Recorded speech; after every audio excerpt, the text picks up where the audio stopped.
You feel you're in Cody's hand, man? I don't think about things that I can't control. I don't think about things that are out of my range of knowing. I don't know what that guy's thinking, and to be perfectly honest, I never know what he's thinking. His ignorance is his bliss, and that's plain and simple.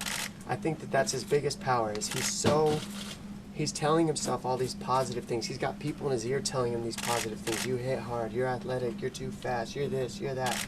And he listens to it. And he believes it because he's had some knockouts in his pro career so far against guys that have been in the top 20. So, that being said, his ignorance is his peace. That's his bliss. That's where he gets his strength. Here's a two-part question. Do you think he can win besides knocking you out? Is there any other way he can win? And with you being a professional in the sport, what do you think about the national interview that got carried away with all the cussing and vulgarities and the bleeping? I know that's not your style. I mean, I don't need to cuss. What's the point of cussing when we're on a Fox stage and they tell you before you walk on the camera, don't cuss? The guy loses it because he's an emotional wreck. I mean, it's needless to say. He does it to himself.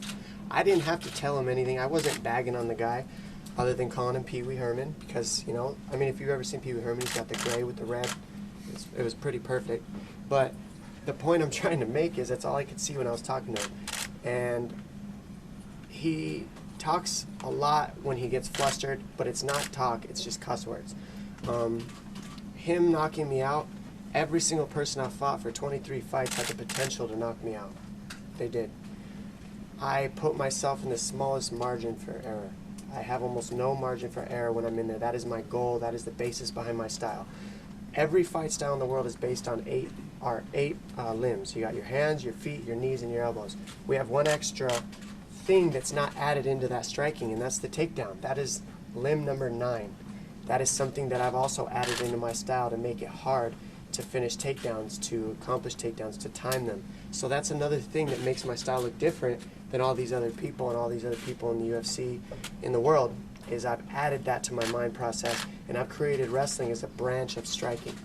Are you worried or concerned about fireworks tomorrow at the weigh-ins? You think he's an emotional wreck? It's the first time you guys come face-to-face. What's your mindset going into that? Well, I can't worry about the things I can't control. I'll say that again. And I don't worry because I probably count on him trying to act real loud, real tough, knowing he's going to have people holding him back. He's got this self-perceived image of himself of, one, to be an alpha, so he's got to perceive that. He's got to put that out there to everybody. You got to be real loud about it. And 2, to also be a savage in his own head. I'm a savage. I'm gonna break your jaw. I'm crazy. I got loud tattoos. I act crazy. I look mean. I'm mad. I got dad issues. All this stuff. So he's got to portray that. He's got to put that show on for all you guys. I mean, that's what makes him look tough. For me, I'm gonna be me. I'm gonna be myself. He wants to act that way, he can, but we've got a date. The fight's happening. Whether I go after him or try to fight him on that stage or not, we're fighting. So what's the point of doing all that? To me, it's a waste of energy. Be calm right now.